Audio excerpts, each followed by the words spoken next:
એ મારે વેચાઈ જવું છે, આમ કોઈ મને ખરીદી શકે?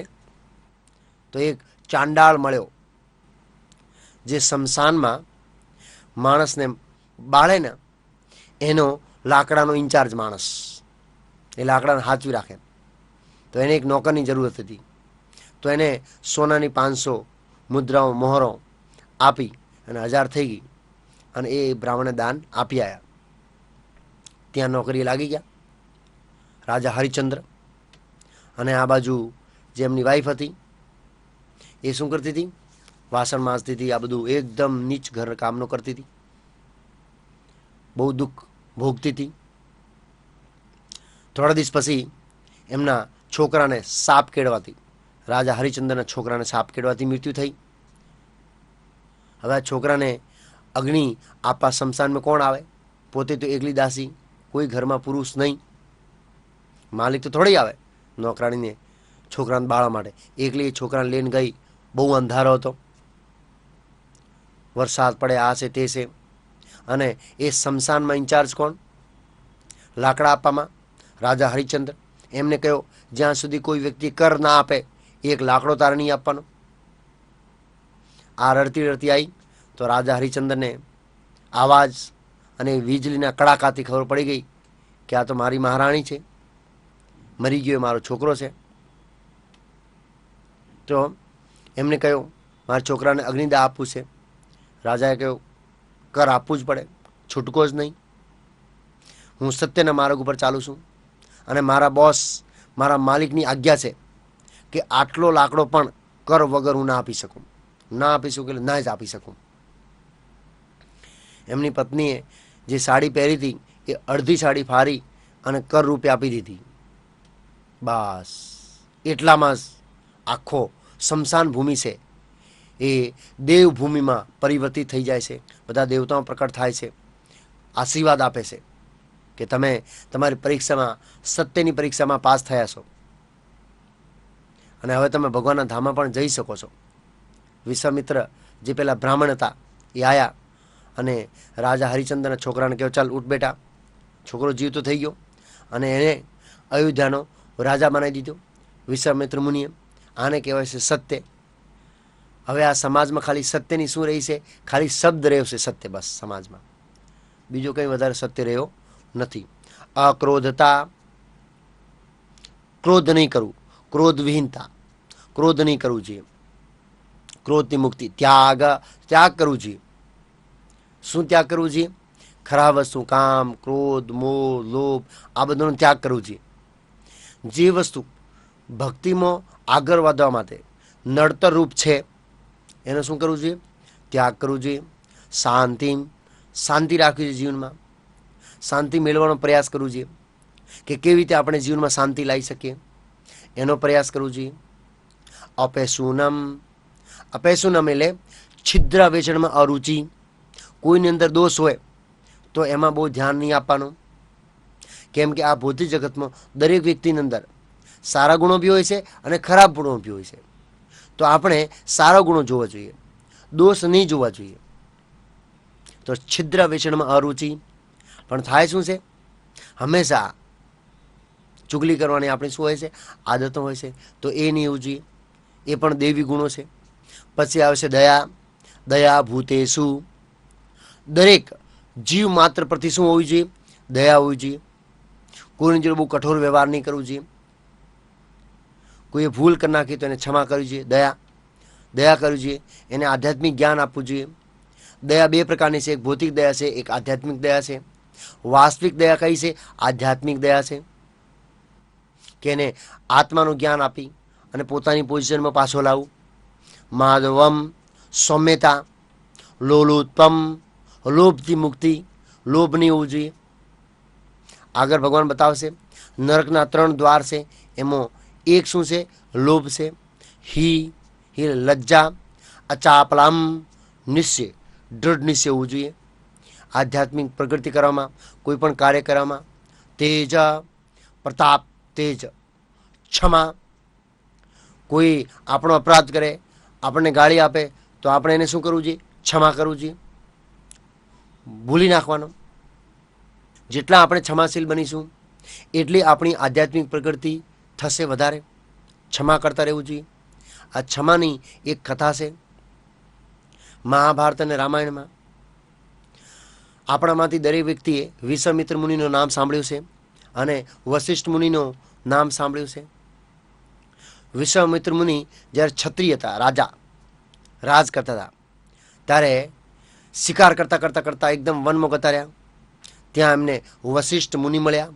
એમણે જબરદસ્ત રાજ ઉચિત સત્કાર કર્યો, એક રાજાની જેમ, રાજભોગથી એમ. એક શહેરમાં કેવું સ્વાગત કરાય છે એવું સ્વાગત કર્યો.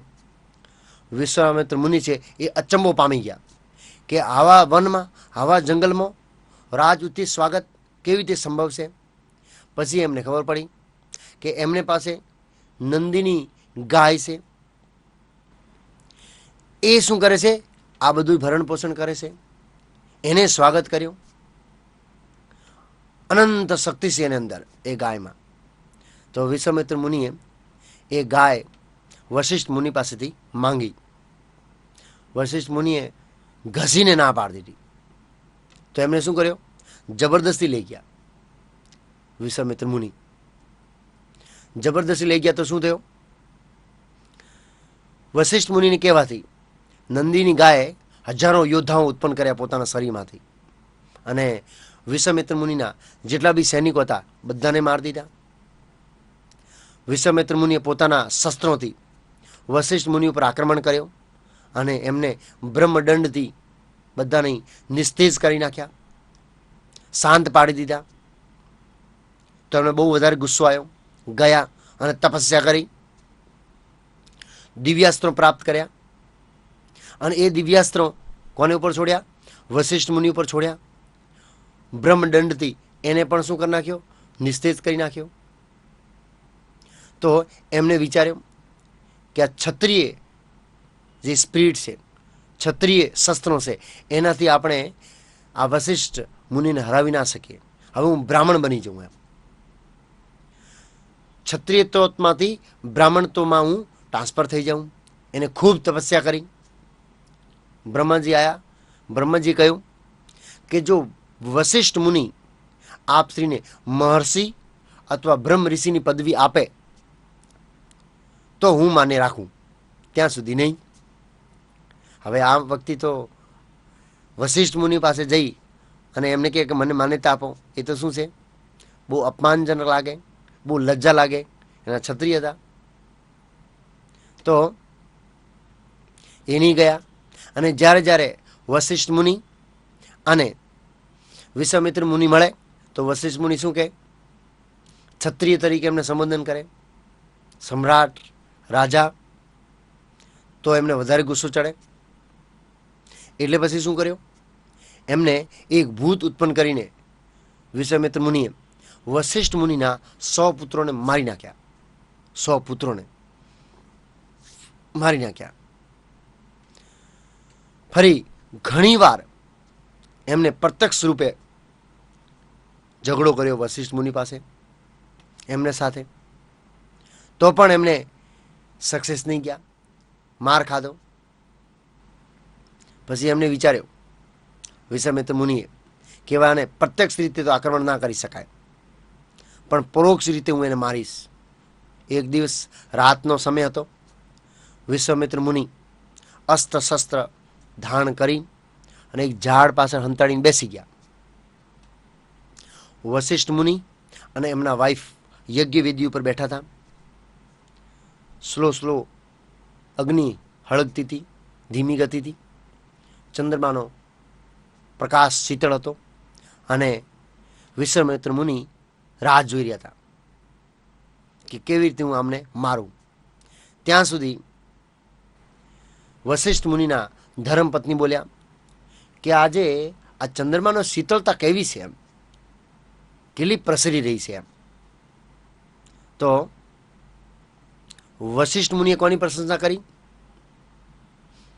વશિષ્ઠ મુનિએ વિશ્વામિત્ર મુનિ જે તપસ્યા કરતા હતા ને એ તપસ્યાના પ્રભાવની પ્રશંસા કરી કે હા હે ભાર્યા, આજે ચંદ્રમાની રોશની છે એવી જ રોશની આજકાલ વિશ્વામિત્ર મુનિ તપસ્યા કરી રહ્યા છે ને એની રોશની પ્રસારિત થઈ રહી છે, એવી એકદમ શીતળ રોશની છે. એમ વિશ્વામિત્ર મુનિને એકદમ ધાસકો લાગ્યો કે જે માણસના મેં 100 પુત્રોને મારી નાખ્યા, પગ પગ ઉપર જેનો અપમાન કર્યો, એ વ્યક્તિ એકાંતમાં ખાસ કરીને અને પોતાની પત્નીને સામે મારા ગુણગાન ગાય છે કે ધિક્કાર છે મને, ધિક્કાર.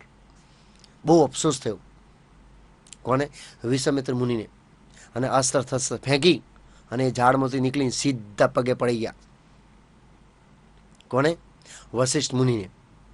વશિષ્ઠ મુનિ હાથ પકડીને કે ઉઠો બ્રહ્મર્ષિ, ઉઠો ઉઠો મહર્ષિ બ્રહ્મર્ષિ, ઉઠો. અને એમને આલિંગન આપ્યો. આને શું કહેવાય? ક્ષમા. બહુ ઉચ્ચ ભક્તિ જોઈએ ત્યારે આપણે આવા વ્યક્તિને ક્ષમા આપી શકીએ. આપણને કોઈ 2 ગાળ બોલી જાય તો આખી જિંદગી યાદ રાખીએ, હા હું તને જોઈ લઈશ એમ. તો અહીં છે ક્ષમા. આ ક્ષમા બહુ મહત્વપૂર્ણ છે. પછી આવશે ધીરતી, ધૈર્ય. ધૈર્ય બહુ જરૂરી છે. એની પણ એક કથા છે મહાભારતમાં, ધૈર્યની પરીક્ષા. જ્યારે યુધિષ્ઠિર મહારાજ રાજસૂય યજ્ઞ કરતા હતા, એમને ઘોડો ચોડ્યો હતો.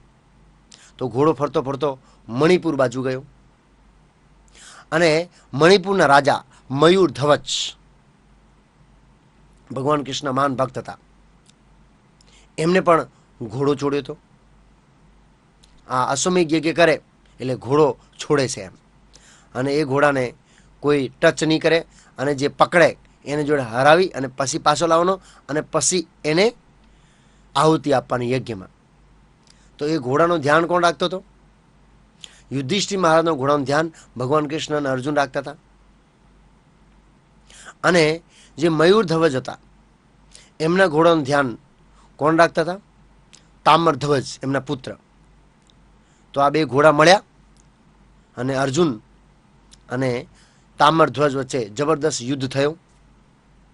અને તામ્ર ધ્વજ આ અર્જુનના ઘોડાને પકડીને લઈ ગયા ઘરે. જ્યારે મયુર ધ્વજ રાજાને ખબર પડી કે આ ઘોડો પાંડવોનો છે તો એ બહુ આનંદિત નહીં થયા કે આ સારું ના કહેવાય એમ. પણ છતાંય એ ઘોડા લઈ આવ્યા. પેણ બાજુ અર્જુને હોશ આવ્યો. ત્યારે પછી એ અને ભગવાન કૃષ્ણ શું કર્યો? બ્રાહ્મણનું રૂપ ધારણ કરી લીધો. અર્જુને ચેલો બનાવી દીધો. ગુરુ અને શિષ્ય ગયા મયુર ધ્વજ રાજા પાસે અને કહ્યું કે આપના તરફથી મને મદદ જોઈએ છે. મયુર ધ્વજ રાજાએ કહ્યું, બોલો ભાઈ, શું કરી શકું? તો એમણે કહ્યું કે મારા છોકરાને વાઘ પકડી લીધો છે અને કહ્યું કે હું મારું શરીર આપી દઉં અને તું આ છોકરાને છોડી દે. પણ એને ના પાડી.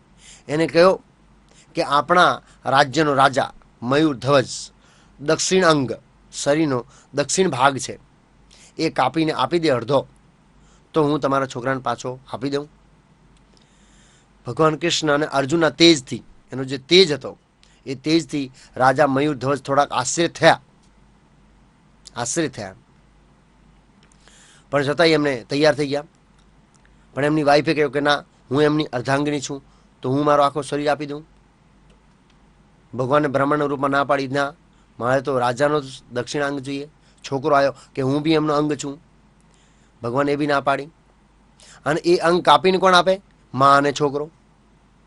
એટલે એમની પત્ની અને છોકરો કાપે. તો મયુર ધ્વજ ભગવાનનું નામ લેતા લેતા બેસી ગયા. ગોવિંદાય નમઃ, ઋષિકેશાય નમઃ, ગોપીનાથાય નમઃ. કાપવાનું ચાલુ કર્યો એમના છોકરા અને વાઈફે. ત્યાં સુધી એક આંખમાંથી આંસુ પડ્યા. ભગવાન કે જો તમને દુઃખ થતો હોય અને તમે દુઃખી થઈને મને આ ભાગ આપતા હો તો મારે નહીં જોતો, તો મારે કામ નહીં લાગે. મયુર ધ્વજે કહ્યો કે દુઃખ પીડાનો નથી, દુઃખ એનો વસ્તુ છે કે આ એક બીજો અંગ છે. એ વિચારે છે કે અમે સાથે સાથે જન્મ્યા, સાથે સાથે મોટા થયા, પણ છતાંય આ બ્રાહ્મણના કામ ના આવ્યા. અડધો ભાગ જ કેમ આવે છે? આખો શરીર કેમ કામ નહીં આવતો? એમ અમે કામ ના આવી શક્યા, એમની દુઃખની અનુભૂતિ થાય છે બીજા અંગને, શરીરની. એટલા માટે આંખમાં આંસુ આવ્યા છે. તરત ભગવાન ચતુર્ભુજ રૂપમાં પ્રકટ થયા અને એમને આશીર્વાદ આપ્યા. એમણે ભક્તિના અને ભગવાન કૃષ્ણમાં ભક્તિ રહે એવા આશીર્વાદ માંગ્યા. તો આને શું કહેવાય? ધૈર્ય, ધીરતી, શૌષમ. શૌષમ એટલે પવિત્રતા. અંદરથી હરે કૃષ્ણ મહામંત્રનો જપ કરીને પવિત્રતા, અને બહારથી દિવસમાં કમસે કમ 3 વાર, અને 3 વારથી તો કમસે કમ 1 વાર સ્નાન કરવું જોઈએ અને સ્વસ્થ કપડાં પહેરવા જોઈએ. અને અત્યારે શું થઈ રહ્યું છે? કોઈ પવિત્રતા નહીં. ગમે ત્યાં પગ મૂકો, એઠું એઠું કરી નાખ્યું. દરેક જગ્યા એઠી જાય. કેમ? પાણી પિચકારીઓ, જ્યાં હોય ત્યાં પિચકારીઓ માર્યા જ કરે, છોડ્યા જ કરે પિચકારીઓ. ટ્રેનમાં જાઓ, જ્યાં હાથ મૂકો, હે આમ પદમ પદમ વિપદમ, કંઈ હાથ મૂકી વિચારતા પહેલા, કંઈ હાથ મૂકીએ વિચારવું પડે. કેમ? બધી જગ્યાએ પાણી પિચકારીઓ મારી મારી મારી મારી એટલું એઠો કરી નાખ્યો. કોઈ જગ્યાએ એ બાકી નહીં. આ જ્યારથી આ પાન અને પાનની પિચકારીઓ મસાલા આવી ગયા ને, ત્યાં સુધી બધી શું છે? અસ્વસ્થતા થઈ ગઈ છે. સ્વસ્થતા, પવિત્રતા નાશ થઈ ગયા. જ્યાં જગ્યા જુઓ, ધર્મશાળા જુઓ, લગ્નની વાડી જુઓ, હે સ્કૂલ જુઓ, કોલેજ જુઓ, બધી જગ્યાએ શું જોવા મળશે? પાનના છાંટા, મોઢાનું એઠું. બહુ સાચવું પડે. ભક્તોએ પાણી સાથે રાખવું પડે. ગમે તે હાથ લગાવી દીધો, ધો, હાથ લગાવી દીધો, ધો, અડધો દિવસો એમાં જ જતો રહે. શું કરીએ? અપવિત્રતા. તો પવિત્રતા હોવું જોઈએ. દ્રોહો, દ્રોહ નહીં હોવું જોઈએ બીજા સાથે. અમાનિતા, માનની ઈચ્છાથી શું હોવું જોઈએ? મુક્તિ. માનની ઈચ્છાથી મુક્તિ હોવું જોઈએ. ભવતી સંપદમ, સંપદમ એટલે દિવ્યમ. દેવીમ અભિજાતસ્ય ભારત, દેવીમ અભિજાતસ્ય ભારત. હે ભારત, આ દેવી ગુણો કહેવાય. અભિજાતસ્ય, જન્મેલાનો, જેની અંદર આ જે ગુણ હોય 26, જે આપણે બહુ જ ટૂંકમાં વર્ણન કર્યા છે. અને શિલા પ્રભુપાદજી આ શ્લોકની 3 શ્લોકની કોમેન્ટ્રી બહુ ડિટેલમાં લખી છે. તો આપણે એને શું કરવું જોઈએ? વાંચવી જોઈએ. તો આપણને સંપૂર્ણપણે ખબર પડશે કે આ દેવી ગુણો શું છે. તો આ દેવી ગુણોનું વર્ણન થયો. હવે 3 ગુણો છે. શ્લોક સંખ્યા 4, 5 અને 6. એમાં આસુરી ગુણોનું ભગવાન શોર્ટમાં વર્ણન કરશે, ટૂંકમાં, અને પછી 7 થી 20 ડિટેલમાં. આ સાઈડમાં એપિસોડમાં આજે આપણે 16મા અધ્યાયના પહેલા શ્લોકથી લઈ અને 16મા અધ્યાયના 3જા શ્લોક સુધી ચર્ચા કરી. એમાં 1 થી 3 શ્લોક સુધીમાં ભગવાન 26 દેવી ગુણોનું વર્ણન કરે છે, જે દેવતુલ્ય પુરુષોમાં જોવા મળે છે. એ 26 ગુણો છે એ આપણે જીવનમાં આચરણમાં મૂકવા જોઈએ. તો સમજવાનું કે 16મો અધ્યાય છે એ પૂરેપૂરો શું આવી ગયો? આચરણમાં આવી ગયો. તો 1 થી 3 સુધી જે શ્લોક છે એની કોમેન્ટ્રી બહુ ઝીણવટપૂર્વક આપ શ્રી વાંચો, અને પછી એ મુદ્દાઓને આચરણમાં મૂકવાનો શું કરો? પ્રયાસ કરો. બહુ સરળ મુદ્દા છે, કઠિન નથી. તો ભક્તિ કરવાથી અને ભક્તિનો પથ અપનાવવાથી આ 26 ગુણો છે એ આપણને અંદર શું થશે? પ્રકટ થશે, આપણે અંદર જોવા મળશે. શું કરવાથી? ભક્તિ કરવાથી. એ જ આ સાઈટમાં એપિસોડનો શું છે? સારાંશ છે.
कृष्ण हरे हरे हरे राम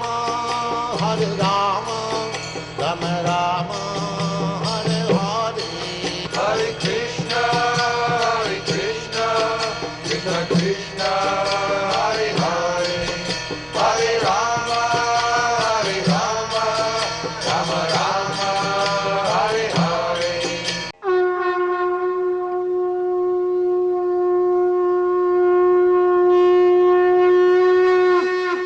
ओम नमो भगवते वासुदेवाय. ओम नमो भगवते वासुदेवाय. ओम नमो भगवते वासुदेवाय. ओम अज्ञानतिमिरादस्य ज्ञानानां शलाकया चक्षुरुन्मिलितं येन तस्मै श्री गुरुवे नमः. नमो ओम विष्णुपदाय कृष्ण पृष्ठाय भूतले श्रीमते भक्ति विकास स्वामी नामदे. नमो विष्णुपदाय कृष्ण पृष्ठाय भूतले श्रीमते भक्ति वेदांत स्वामी नामदे. नमस्ते सारस्वती देवे गौरवाणी प्रचारले निर्विशेष शून्यवादी पाश्चात देशदाणी रे. श्री कृष्ण चैतन्य प्रभु नित्यानंद श्री अद्वैत गदाधर शिवासादि गौर भक्तविंद. हरे कृष्ण कृष्ण कृष्ण हरे हरे हरे राम राम राम हरे हरे.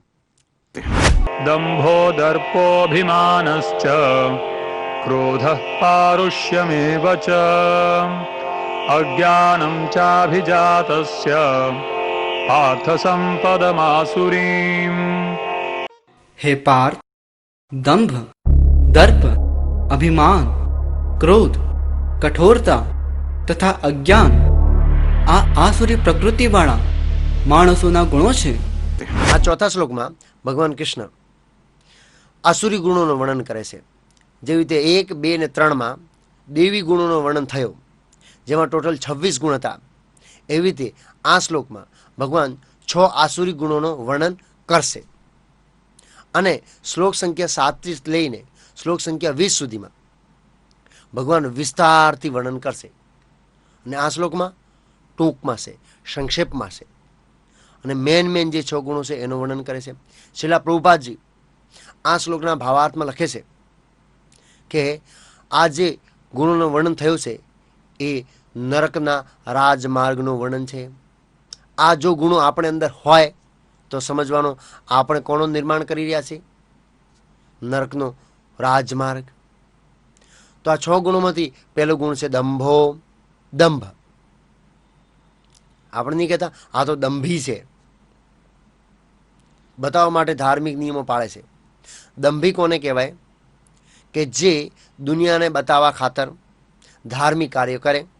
જે રીતે આપણે તારા સમાજમાં જોઈ રહ્યા છીએ, ગણેશ ઉત્સવ, નવરાત્રિ, જે લોકો ઓર્ગેનાઇઝ કરે છે એ લોકો બતાવે છે ઓહો અમે બી આ બધું કરી રહ્યા છીએ, પણ નિયમો બિલકુલ ના પાળે. એ જ પાન ખાવાના, એ જ થૂકવાના, એ જ માંસાહાર, એ જ દારૂ, જુગાર, બધુંય પર સ્ત્રી સંગ. નવરાત્રિ એટલે શું? પર સ્ત્રી સંગ.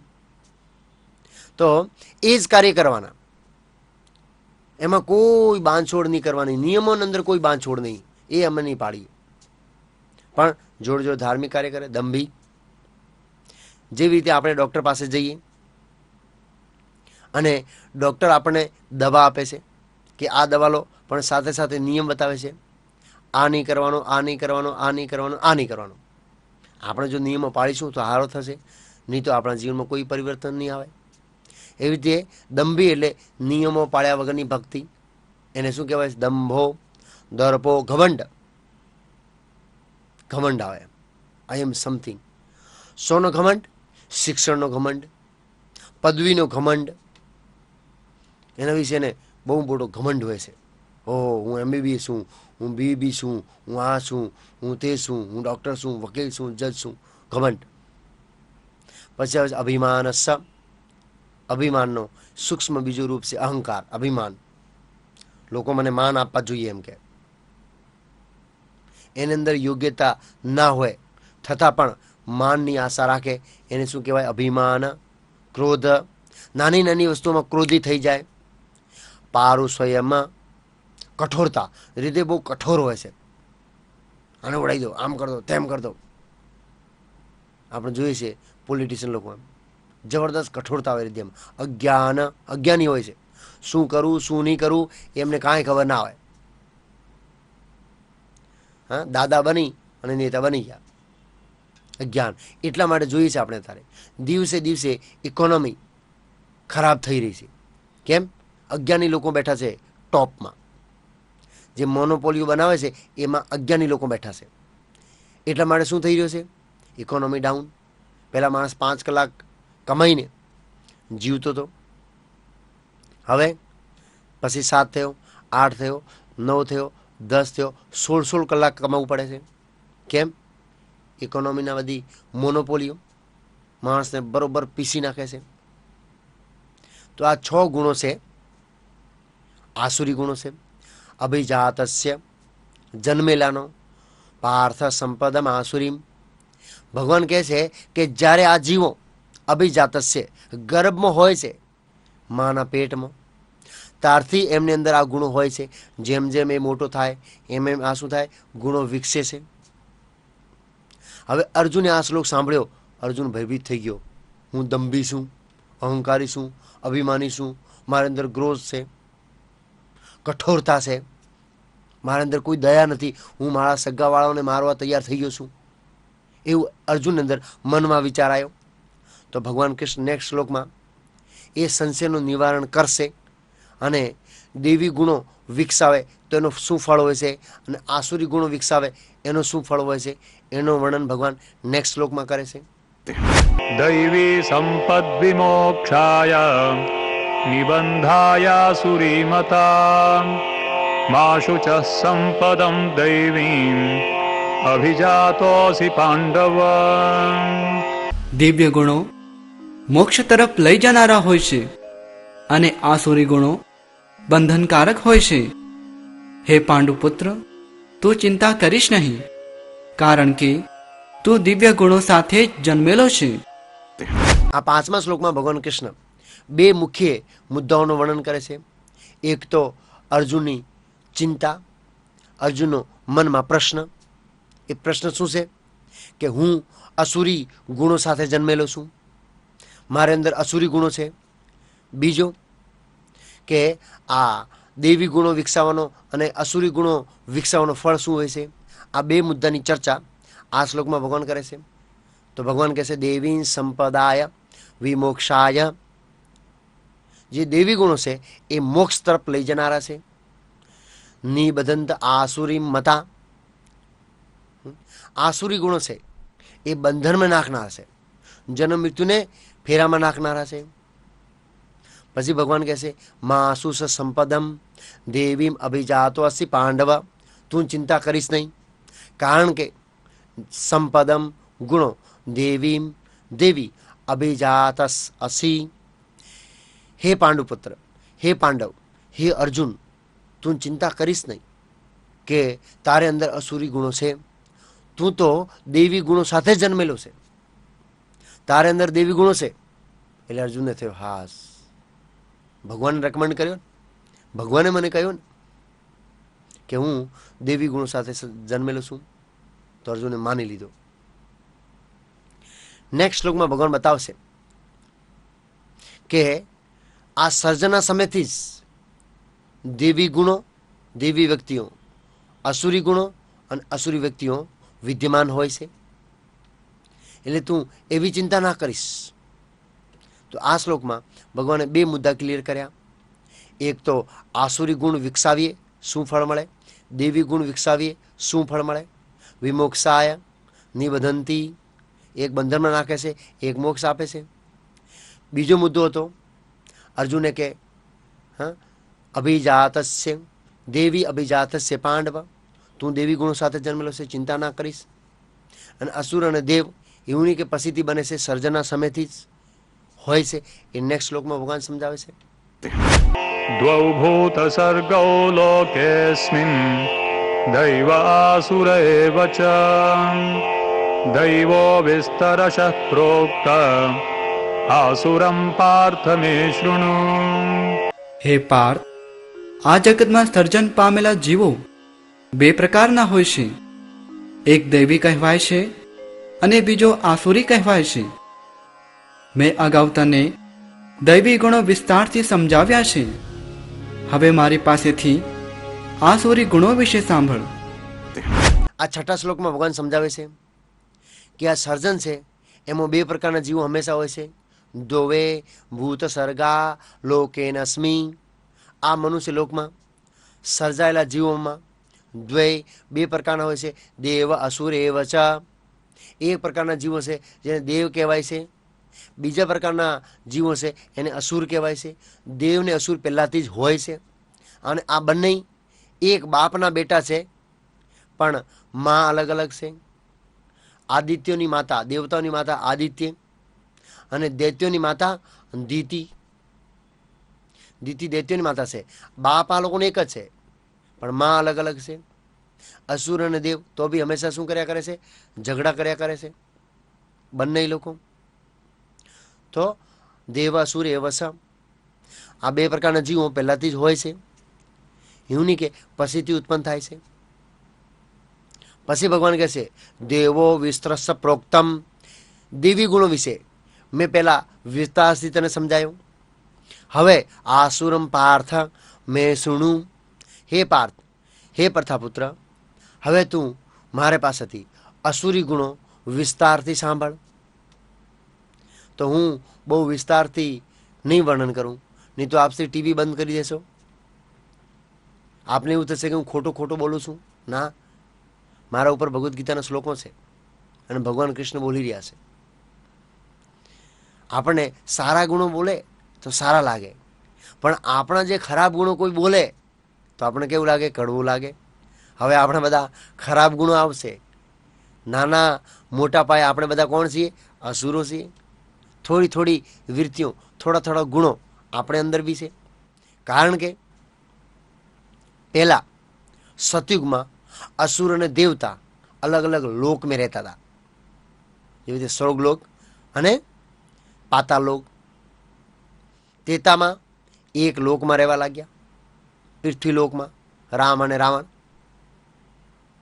પછી આવ્યો દ્વાપરયુગ, એક શહેરમાં રહેવા લાગ્યા અથવા તો એક રાજ્યમાં રહેવા લાગ્યા. કોણ? પાંડવો અને કૌરવો, દેવ અને અસુર વૃત્તિવાળા. કલયુગમાં એક શરીરમાં રહેવા લાગ્યા. અસુર બી આ શરીરમાં છે અને દેવ બી આ અસુરમાં છે. થોડા અસુરી ગુણો છે આપણે અંદર, થોડા દેવી ગુણો છે. અસુર એટલે એવું નહીં કે જેને બે શિંગડા હોય. કળિયુગમાં અસુર એટલે ટાઈ વાઈ ટોપી વોપી, મોજા ઓજા સૂટ વૂટ લગાવીને આવે અને આપણને છેતરી અને અંદરથી મારીને જતા રહે. ભલે પહેલી રીતે ના મારે, બીજી રીતે મારીને જતા રહે. તો અસુર એટલે એવું નહીં શિંગડાવાળા. કળિયુગમાં ભગવાને અસુરોનું રૂપ બદલી નાખ્યો છે, એટલા માટે ગુણોથી ખબર પડશે કે એની અંદર કેવા ગુણો છે એ જાણવાથી. તો આપણે દેવી ગુણો તો સમજ્યા અને એને જોવાનો કે આ બધા ગુણો આપણે અંદર છે કે નહીં હોય તો વિકસાવવાના છે. અને હવે આપણે અસુરી ગુણો વિસ્તારથી સમજીશું, એને બી જોવાના છે. આપણા અંદર છે તો એને કાઢવાના છે અને પહેલાં દેવી ગુણો શું કરવાના છે? લાવવાના છે. એટલે હવે શ્લોક સંખ્યા 7 થી 20 આપણે અસુરી ગુણો વિસ્તારથી સાંભળીશું. પાર્થ મેં શુણુ આસુરમ. આસુરી ગુણો વિશે હવે તું વિસ્તારથી સાંભળ. તો શ્લોક સંખ્યા 7માં હવે ભગવાન આસુરી ગુણોનું વર્ણન કરશે 20 સુધીમાં. અધ્યાય 16 દેવી તથા આસુરી પ્રકૃતિ. શ્લોક 7 થી 20 વિષય આસુરી પ્રકૃતિ. પ્રવૃત્તિમ ચ નિવૃત્તિમ ચ જનાન વિદુરાસુરાઃ ન શૌચમ નાપી ચાચારો ન સત્યમ તેષુ વિદ્યતે. જે લોકો આસુરી છે તેઓ જાણતા નથી કે શું કરવું જોઈએ અને શું ન કરવું જોઈએ. તેઓમાં નથી પવિત્રતા, નથી ઉચિત આચરણ કે નથી સત્ય જોવા મળતું. આ 7મા શ્લોકમાં ભગવાન કૃષ્ણ આસુરી ગુણોનું વર્ણન કરે છે વિસ્તારથી. તો શ્રીલા પ્રભુપાદજી આ શ્લોકના ભાવાર્થમાં બહુ સરસ લખે છે. શું લખે છે? અસુર એટલે જે શાસ્ત્રમાં ના માને, અને શાસ્ત્રમાં ન માને એટલે ભગવાનમાં ન માને. તો જે શાસ્ત્રમાં નહીં માને એ અસુર છે. ભલે એ સાધુ હોય, ગુરુ હોય, વૈજ્ઞાનિક હોય કે કવિ હોય, કોઈ ધર્મનો વડો હોય કે કોઈ મિનિસ્ટર હોય કે પ્રાઇમ મિનિસ્ટર હોય, જો એ શાસ્ત્રમાં ના માને તો એ અસુર છે, બસ સાદી ભાષામાં. અને જો એ શાસ્ત્રને માની લે તો ધીરે ધીરે બધું માને. પછી આ શ્લોકમાં કહ્યું છે પ્રવૃત્તિમ સ નિવૃત્તિમ છ જેના નહ વિદુર અસુરા. વિદુર એટલે જાણે છે, ન એટલે નહીં. શું કરવું જોઈએ, શું ન કરવું જોઈએ, એ કશાનું જ્ઞાન આ અસુરોને હોતો નથી. એટલે આપણે જોઈએ છે અસુરોનો પહેલું લક્ષણ છે મનમાં આવે એમ કરે. પછી પ્રજા છે એ ગમે તેટલી દુઃખી થાય, એને ગમે તે થાય, એની જોડે કોઈ લેવા દેવા નહીં. જેવી રીતે અત્યારે ઇકોનોમી સિસ્ટમ ઊંધી બની રહી છે, નેતાઓને કોઈ લેવા દેવા નહીં કે સામાન્ય માણસ કેવી રીતે જીવી શકે. અપર ક્લાસ અત્યારે શાંતિથી જીવી શકે, મિડલ ક્લાસની તકલીફ પડે થોડીક, અને લોઅર ક્લાસને તો બહુ જ તકલીફ પડે. હા, કારણ કે જે ખાવાની વસ્તુ છે અપ જઈ રહી છે, દિવસે દિવસે અપ જઈ રહી છે. અને મોબાઈલ લેપટોપ સસ્તા થઈ રહ્યા છે. અરે ભાઈ, મોબાઈલ ખાવાના થોડા છે, એને વાપરવાનો છે. ખાવા માટે આપણે શું જોઈશે? અનાજ. તો એના ભાવ અપ જાય છે. અને જે પ્લાસ્ટિકની વસ્તુઓ છે એ સસ્તી થાય છે. એટલે પ્રભુપાદજી એકવાર મજાકમાં કહેતા હતા કે આ બધા નેતાઓ ફેક્ટરી નાક કરાવે છે, નખાવે છે. એક દિવસ જમીન નહીં રહેશે અનાજ ઉગાડવાની, એટલે શું ખાવું પડશે? આ કંપનીઓમાં પ્લાસ્ટિક બનાવી અને પછી ખાઓ ભાઈ, પ્લાસ્ટિક જ ખાઓ, ચૂસ્યા કરો એને આખો દિવસ. આવો વારો આવશે. આ વાસ્તવિકતા છે. એટલી બધી ફેક્ટરી નાખી દેશો તો અનાજ કંઈથી ઉગાડીશું આપણે? આ બહુ અગત્યનું છે. એટલે અત્યારે શું થઈ રહ્યું છે? મોબાઈલ લેપટોપ સસ્તા થઈ રહ્યા છે, દરેક માણસ પાસે આવી ગયા છે. અનાજ મોંઘા થઈ રહ્યા છે, શાકભાજી મોંઘા થઈ રહ્યા છે, મોરસ, ખાંડ, ગોળ, કરિયાણા મોંઘો થઈ રહ્યો છે. આપણે જોઈએ છે એકચ્યુઅલી. તો આ કારણ છે કે અસુરો જે નિયમો બનાવે પોતાના મન ફાવે તેમ બનાવે. પછી કે ન શૌચમ, પવિત્રતા, એ લોકો અંદર બિલકુલ પવિત્રતા ના હોય. ન અપી સસારો, એ લોકોનું આચરણ બરાબર નહીં હોય. આપણે નેતાઓનું આચરણ જોઈએ, દર મહિને કોકને કોક નેતાનો કૌભાંડ બહાર આવે, કરોડોમાં, હજારોમાં નહીં. હવે તો ખોખા, પેલા બોક્સ હતા, પેટી હતી, હવે ખોખા થઈ ગયા. ખોખા કરોડોમાં મોટા મોટા ખોખા પેક થાય, એટલા કૌભાંડ. ક્યાં આચરણ છે? ન સત્યમ તે શું વિધતે, એ લોકોમાં સત્ય જોવા નહીં મળતો. નેતાઓ બોલે શું, કરે શું, વચન આપે તમારા ગામમાં આમ થઈ છે, પેલું થઈ છે, જ્યારે વોટ આપીને જીતી જાય, હરે કૃષ્ણ આવતા વર્ષે મળીશું, આવતા વોટિંગમાં મળીશું 5 વર્ષ પછી. તો આ શું છે? બધા અસુરી ગુણો છે. નેક્સ્ટ શ્લોક 8માં ભગવાન બતાવે છે કે આસુરોની ભાવના, વિચારધારા કેવી હોય છે. એ લોકો કેવું વિચારી રહ્યા છે માનસિક રીતે અંદર. असत्यमप्रतिष्ठं ते जगदाहुरनीश्वरम् अपरस्परसम्भूतं किमन्यत् कामहैतुकम्. તેઓ કહે છે કે આ જગત મિથ્યા છે, તેનો કોઈ આધાર નથી, અને તેનું નિયમન કરનાર કોઈ ભગવાન નથી. તેમનું કહેવું છે કે તે કામેચ્છાથી ઉત્પન્ન થયેલું છે, અને કામ સિવાય તેનું બીજું કોઈ કારણ નથી.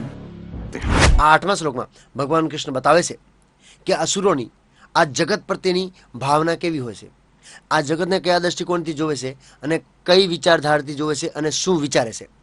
અસત્યમ, મિથ્યા છે આ જગત. અપ્રતિથમ, એનો કોઈ આધાર નથી. જગત, આ જગત.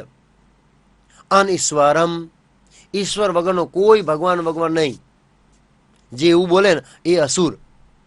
પછી સાધુને ડ્રેસમાં હોતો એવા ઘણા સાધુઓ છે, કોઈ ભગવાન નહીં, ભગવાન નિરાકાર છે, એ બી અસુર છે, એ બી બદમાશ છે.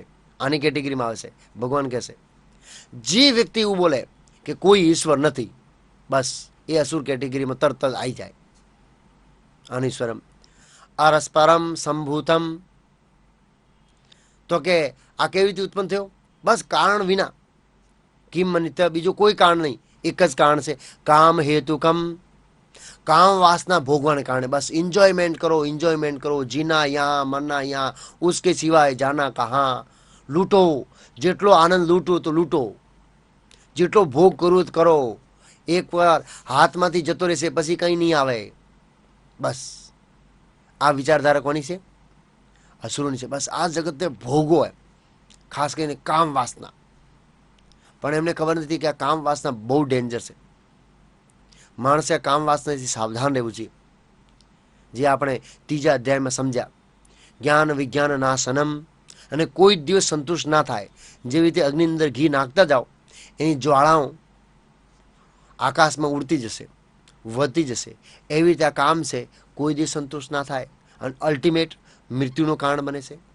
મૃત્યુનું કારણ એનું ઉદાહરણ છે મહાભારત. મહારાજ પાંડુ જંગલોમાં રહેવા ગયા. મહારાજ પાંડુ તો એમના વિવાહ થયા અને ઘરે સમય આપી શક્યા નહીં. કેમ કે રાજ્ય કરવામાં સાવધાન અને અલર્ટ હતા, એટલા માટે ફેમિલીને બહુ ટાઈમ નથી આપ્યો. તો એમના મિત્રો હતા, એમને કહ્યું થોડાક તમારી વાઈફ પત્નીઓને લઈને ફરી આવો. તો એમને લઈને થોડા સમય સુધી ફરવા ગયા. ત્યાં એક ઘટના થઈ ગઈ. એક ઋષિ અને ઋષિ પત્ની હરણ અને હરિણીના શરીરમાં જાતિ જીવન ભોગવતા હતા. અને પાંડુ મહારાજે આવાજ ધ્વનિ મંત્રથી બાણ છોડ્યો અને એમના હૃદયમાં પ્રવેશ કરી ગયો. આગળ જઈને જોયું એમને તો કે આ તો ઋષિ અને ઋષિની પત્ની છે. એ ઋષિએ પાંડુ મહારાજને શ્રાપ આપ્યો કે તમે જાતિ જીવનો કોઈ દિવસ આનંદ ના લઈ શકો અને એનો ભોગ કરવા જશો ત્યારે તમે મૃત્યુને પામશો. હાલાકી પાંડુ મહારાજ બહુ મહાન વ્યક્તિ હતા, ભગવાન કૃષ્ણ ભક્ત હતા, છતાંય હવે ભગવાનની ઈચ્છા છે આવી ઘટના થવાની. થઈ, કારણ કે દેવતાઓને થ્રુ એમને પુત્ર પ્રાપ્ત થવાના છે, એટલા માટે. કોઈ સામાન્ય વ્યક્તિ એમને ત્યાં ના આવે એમ આ યોજના ભગવાનની હશે. તો શું થયું પછી? પાંડુ મહારાજ સંપૂર્ણ બ્રહ્મચારી પાળવા લાગ્યા. એક દિવસ માદ્રી આવતી હતી અને એમને અંદર કામ વાસનાનો ઉભરો માર્યો. પાંડુ મહારાજ એમને નજીક ગયા. માદ્રી ના પાડી. કુંતી મહારાણી બહુ દૂર હતા, પણ છતાંય પાંડુ મહારાજ જબરદસ્તી કરી. માદ્રી એમનો શ્રાપને યાદ અપાવ્યો કે આપ સ્ત્રીને શ્રાપ છે, આપ મૃત્યુને ભેટશો. તો કે ના ના. શું થયું? કામે એમની બુદ્ધિને નાશ કરી નાખી અને અલ્ટિમેટ શું થયા?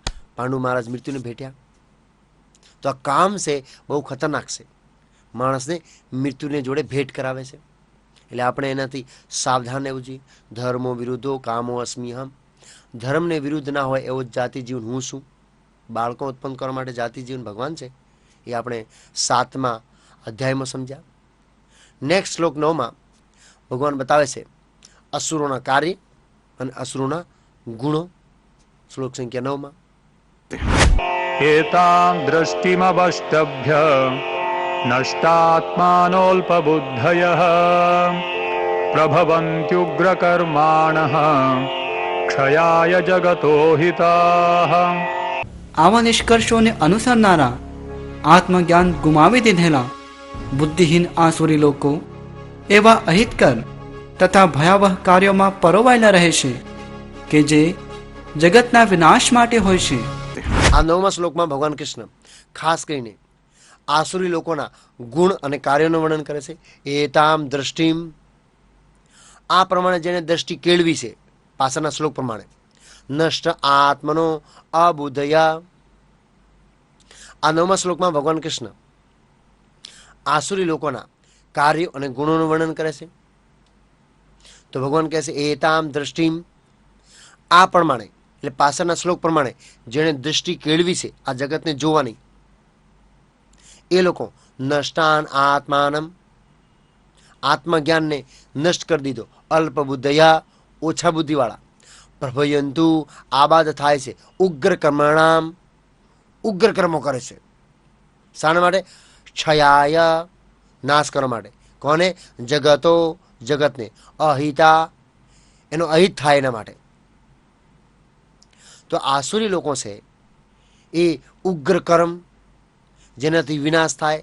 આતંકવાદ, કતલખાના, નાઇટ ક્લબ, જુગાર, માંસાહાર, આવી બધી પ્રવૃત્તિઓમાં પોરાય છે, જેનાથી જગતનો શું થાય છે? છાયાય, નાશ. જગતો અહિતા, અહિત થાય છે. એ લોકો હંમેશા વિરુદ્ધ દિશામાં જાય છે લોકોનો અહિત કરવા માટે.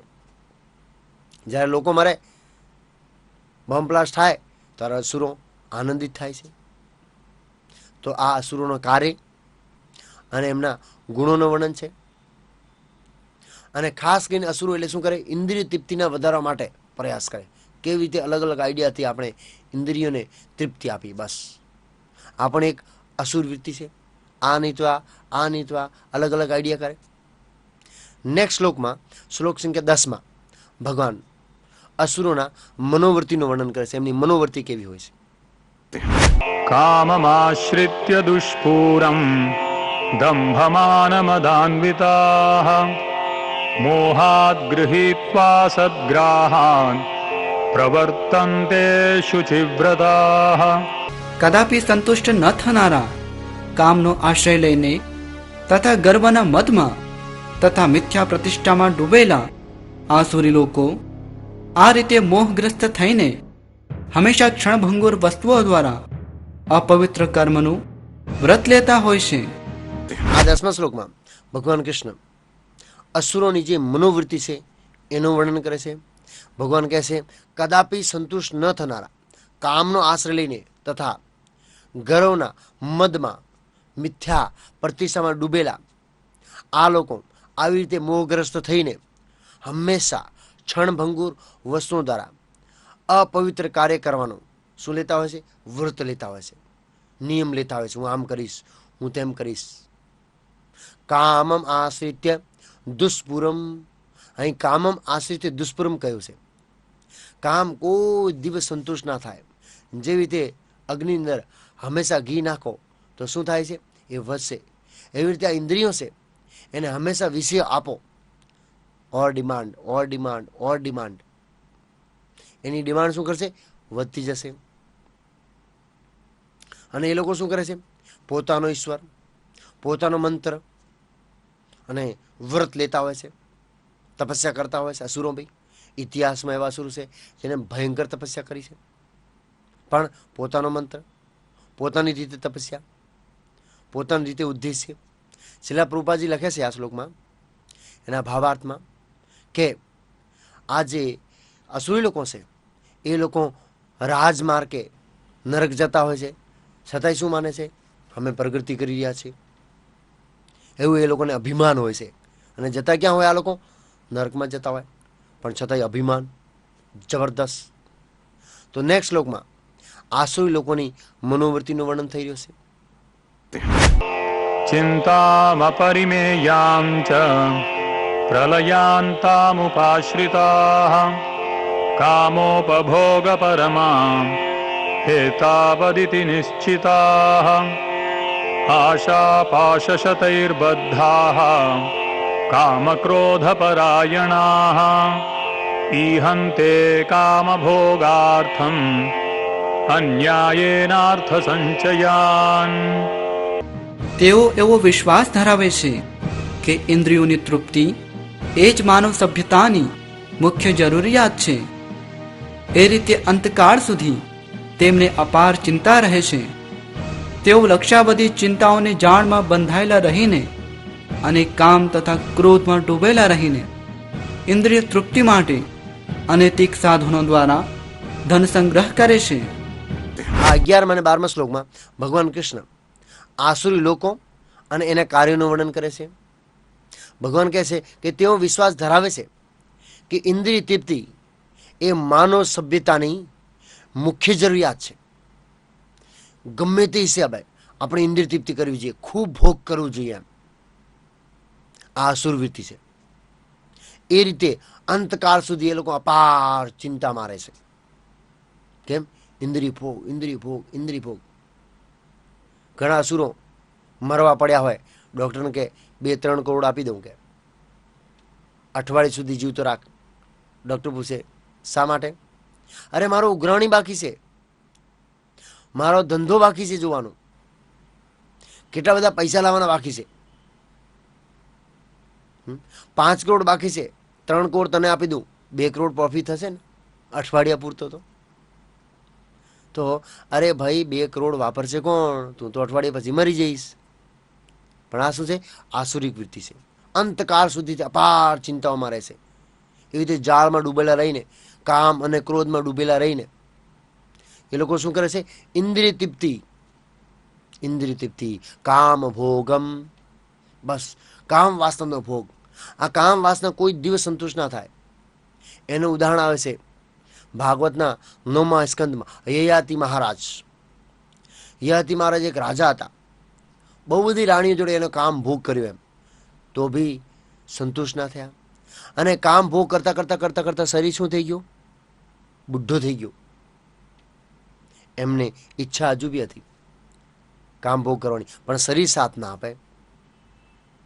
તો એ સૌથી નાના છોકરા પાસે ગયા કે પુત્ર, બીજા બધા છોકરો ના પાડી દીધી, તું તારો શરીર મને આપ, જવાની વાળો, અને હું મારો આ વિરુદ્ધ શરીર તને આપું. પહેલાંના જમાનામાં એવું થઈ શકતો હતો, અત્યારે આવું નહીં થતું. નહીં તો બધા આવું કરવાનું ચાલુ કરી નાખે. કોનો શરીર લઈ લે ખબર? છોકરાઓ બાપાનો શરીર લઈ લે અને બાપા છોકરાઓનું શરીર લઈ લે. એવું થઈ જાય. પણ અત્યારે આ શક્ય નથી. તે ટાઈમ શક્ય હતો. એટલે નાના છોકરાએ પોતાના બાપને શરીર આપ્યો અને તો બી ભોગ કર્યો. તો બી ઈચ્છાઓ એવી ને એવી. યાતી મારે જ સમજો કેટલા વર્ષોથી ભોગ કરું છું. ઓલરેડી એક શરીર બદલીને જવાનીમાં બીજું લઈ લીધું છે, તો બી એ સંતુષ્ટ નહીં થતી.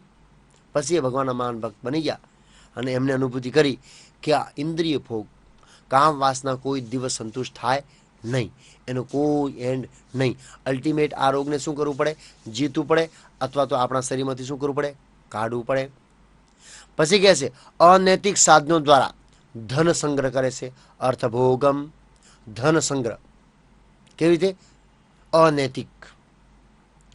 વાપીમાં એક પ્રભુજી છે, એમના છોકરાઓને એડમિશન અમદાવાદ લેવાનો હતો, ના મળ્યો તો કંઈ બોમ્બે બાજુ મળ્યો. મને કે પ્રભુજી એડમિશન તો મળી ગયો, પણ 4 લાખ રૂપિયા માંગે છે કે. મેં કહ્યું આ લોકો પાવતી આપે? તો કે ના, પાવતી ના આપે, ટેબલ નીચેથી માંગે છે. મેં કહ્યું એ કે મને ડોનેશન આપવાનું, ડોનેશન. મેં કહ્યું એની પાવતી આપે? તો કે ના. તો મેં કહ્યું આ તો ડોનેશન ના કહેવાય, આ રિશ્વત કહેવાય. તો કે હા, એ તો એવી જ છે ને, રિશ્વત જ. પાછા શું કે ડોનેશન, આ અસુરું કહેવાય. મોટી મોટી કોલેજોમાં 4-4 લાખ રૂપિયા ફી લે, પણ એની રસીદ ના આપે કે અમારી કોલેજમાં ગયો, ટેબલ નીચેથી. અને પાછા શું કે ડોનેશન જોઈશે.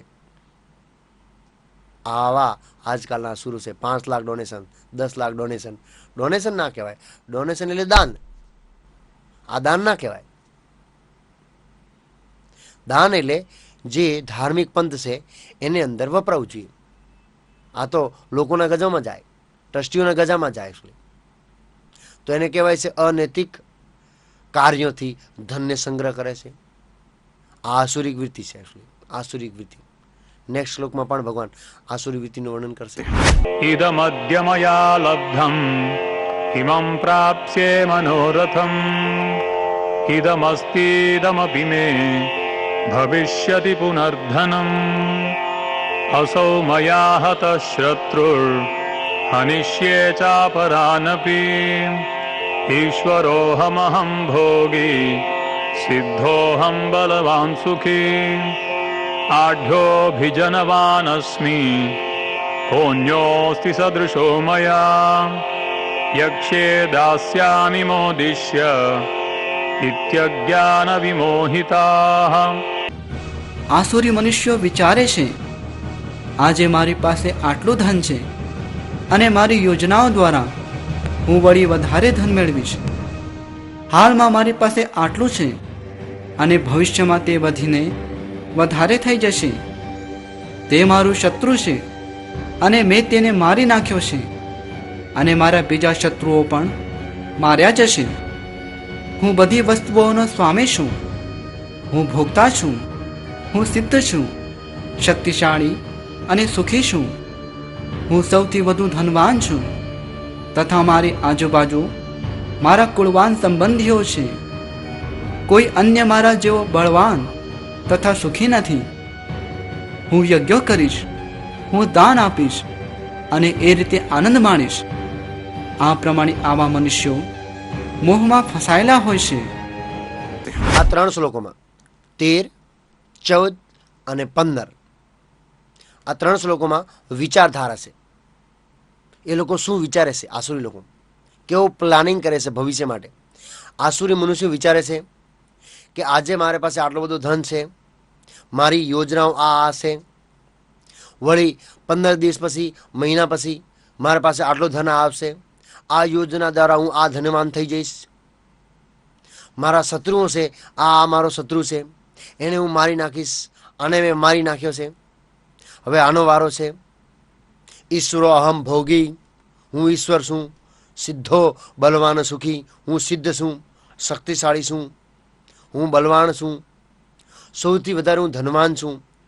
મારે આજુબાજુ બધા કુળવાન સંબંધીઓ છે, મારા જેવો બીજો કોઈ સુખી નથી, હું સૌથી વધારે સુખી છું. હું યજ્ઞો કરીશ, દાન કરીશ, તપ કરીશ અને જીવનનો આનંદ માણીશ. આ બીજા લોકો શું આનંદ માણે છે કે ઇતિ અજ્ઞાત વિમોહિતા, આવી રીતે અજ્ઞાનથી શું થાય છે? અસુરો મોહિત થાય છે. મેન અસુરો એટલે શું? ઈશ્વર અહમ ભોગી, હું ભગવાન છું, બસ હું સર્વોપરી છું, મારાથી ઉપર કોઈ સત્તા નહીં, કોઈ ભગવાન ભગવાન નહીં, એમ હું સમથિંગ છું, એમ બસ. અરે ભાઈ તું નથિંગ, કશું જ નહીં. 60 વર્ષ પછી કે 70 વર્ષ પછી હરે કૃષ્ણ, આ માયા ભલભલાની હવાને કાઢી નાખશે. મોટા મોટા ગુંડા, મોટા મોટા શક્તિશાળી લોકોને માયા શું કરી દીધા? નીચે કરી દીધા. કશું જ નહીં. એક ફૂંક મારશે ને બધો અહંકાર નીકળી જશે, એકદમ ઢીલા થઈ જશે, આમ ઘેડપણમાં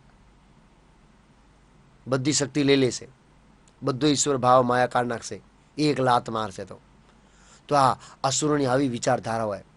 એટલે આટલો ધન મારા પાસે છે, હું આ યોજના છે, આને દ્વારા આટલો ધન કમાઈશ, પછી હું સૌથી બળવાન બની જઈશ, સૌથી સર્વોપરી બની જઈશ, મારી કોમ્પિટિશનમાં કોઈ ના આવી શકે, ટોપ 10 મિલિયનમાં આવી જઈશ, ટોપ 10 અમદાવાદમાં આવી જઈશ, ટોપ 10 ગુજરાતમાં આવી જઈશ, પછી હું ફર્સ્ટ નંબર આવીશ પૈસામાં ગુજરાતમાં, પછી ભારતમાં, પછી વિશ્વમાં. બસ આવી વિચારધારાઓ ચાલ્યા કરે, ચાલ્યા કરે, ચાલ્યા જ કરે, બસ કોઈ એન્ડ નહીં. ધાર્મિક ક્રિયાઓ કરીશ, યજ્ઞ કરીશ, દાન કરીશ. અસુરો બી દાન આપે છે, પણ નામ માટે. મોટી તકતી મારો મારી, મોટો નામ લખો મારો. જે ખરેખર નિષ્કામ આપે છે કશું લખવાની જરૂર નહીં. ઘણા લોકો હોય છે, મહારાજ પાવતીમાં મારું નામ ના લખશો, રામ ભરોસે, એ નિષ્કામ કહેવાય. પહેલાં કે મારી મોટી તકતી મારજો મંદિરમાં, સૌથી આગળ બધા આવે જોવે કે હું મોટો દાનવીર છું. બધી આને આસુરી પ્રવૃત્તિ કહેવાય. એકચ્યુઅલી આસુરી પ્રવૃત્તિ. નેક્સ્ટ શ્લોક સંખ્યા 16 ભગવાન સમજાવે છે કે જે આસુરી પ્રકૃતિવાળા લોકો હોય છે એમની અલ્ટિમેટ ગતિ શું થાય છે, એમનું ફળ શું હોય છે. આવી રીતે આસુરી જીવન જીવે છે. આ 61મા એપિસોડમાં આજે આપણે 16મા અધ્યાયના 4થા શ્લોકથી લઈ અને 15મા શ્લોક સુધી ચર્ચા કરી. એમાં ભગવાન આસુરી ગુણોનું વર્ણન કરે છે. દંભ, દર્પ, અભિમાન, કઠોરતા, અજ્ઞાન, એ બધા ભયાનક આસુરી ગુણોનું વર્ણન કર્યો ભગવાને. અને એનું પરિણામ બહુ જ ભયાનક બતાવ્યો ભગવાને કે કરોડો વર્ષો સુધી, હજારો વર્ષો સુધી એકદમ નીચ યોનિમાં, ડુક્કર, કૂતરા, બિલાડાના શરીરમાં. તો આપણે આ આસુરી ગુણોથી મુક્ત થવાનો પ્રયાસ કરવો જોઈએ. તો આપણે આસુરી ગુણોથી કેવી રીતે મુક્ત થઈશું? દેવી ગુણોને અર્જિત કરવાથી. આપણે દેવી ગુણો અર્જિત કરીશું તો ઓટોમેટિક આ ધીરે ધીરે આપણા હૃદયમાંથી આસુરી ગુણો જતા રહેશે. એના માટે હરે કૃષ્ણ કૃષ્ણ કૃષ્ણ હરે હરે, હરે રામ રામ રામ હરે હરે, આ હરે કૃષ્ણ મહામંત્રનો જપ કરવાથી ધીરે ધીરે આપણો હૃદય શું થશે? સોફ્ટ, એકદમ નિર્મળ થશે. અને ત્યારે એને અંદર દિવ્ય ગુણો છે, દેવી ગુણો છે, એ હૃદયમાં પ્રવેશ કરી શકશે. જ્યાં સુધી આપણું હૃદય કઠોર હશે ત્યાં સુધી આપણને આસુરી ગુણો છે એ આપણને પ્રભાવિત કરશે. તો હૃદયને સોફ્ટ બનાવવું પડશે. ભગવાનના નામથી હૃદય એકદમ નિર્મળ અને ચોખ્ખું થશે. તો એ જ આ 61મા એપિસોડનો શું છે? સારાંશ છે કે આપણે ભગવાનનું નામ લઈ અને આપણા હૃદયને નિર્મળ અને શુદ્ધ બનાવીએ અને આસુરી ગુણોને શું કરીએ? બહાર કાઢીએ અને જે દેવી ગુણો છે એ આપણે અંદર નાખીએ.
Krishna, Hare Krishna, Krishna Krishna, Hare Hare, Hare Rama, Hare Rama, Rama Rama, Hare Hare, Hare Krishna, Krishna Krishna, Hare Hare, Hare Rama, Rama Rama, Hare Hare.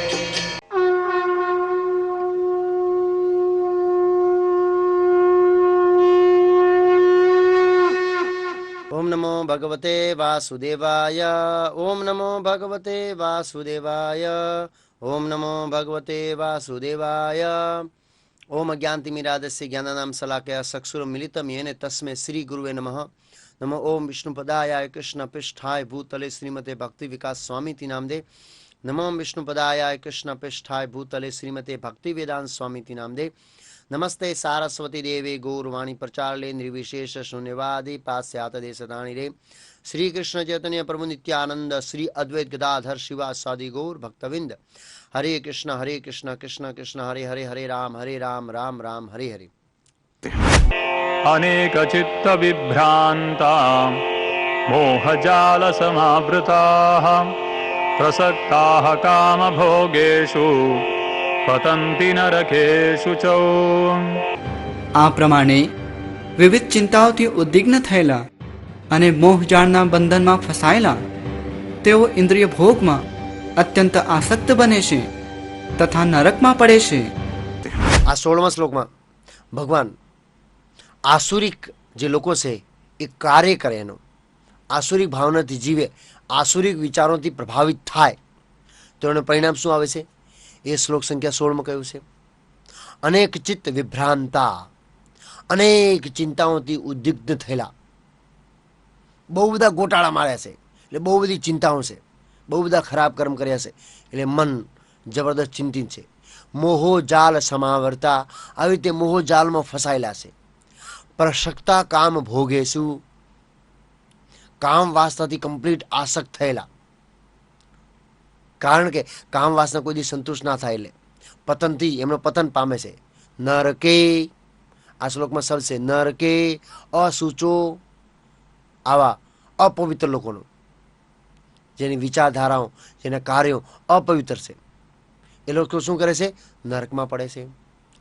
પતંતી નરકો અસૂચે, સ્પષ્ટ કહ્યું છે નરકમાં પડે છે.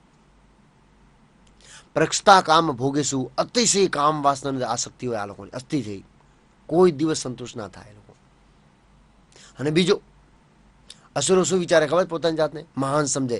કોઈ દિવસ અમે એવી સીડી બનાવીશું, એવી ફ્લાઇટ બનાવીશું કે જ્યાંથી આપણે આ પૃથ્વીલોક ઉપરથી આપણે ક્યાં જઈ શકીએ, સ્વર્ગલોકમાં જઈ શકીએ. કોની મેન્ટાલિટી છે, રાવણની મેન્ટાલિટી, રાવણની ચેતના છે.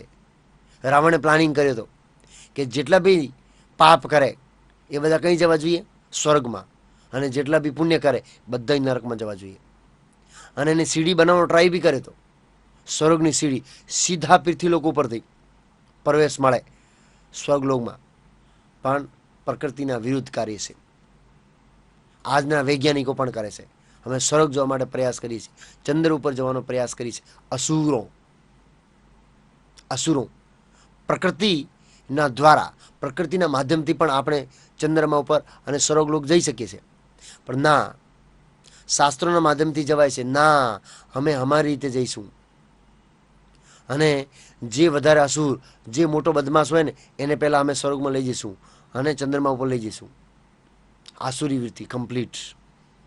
કરોડો રૂપિયાનો ધુમાડો, કરોડો રૂપિયા પ્રજાના હવામાં ફૂંકી નાખે છે ચંદ્ર ઉપર જવા માટે.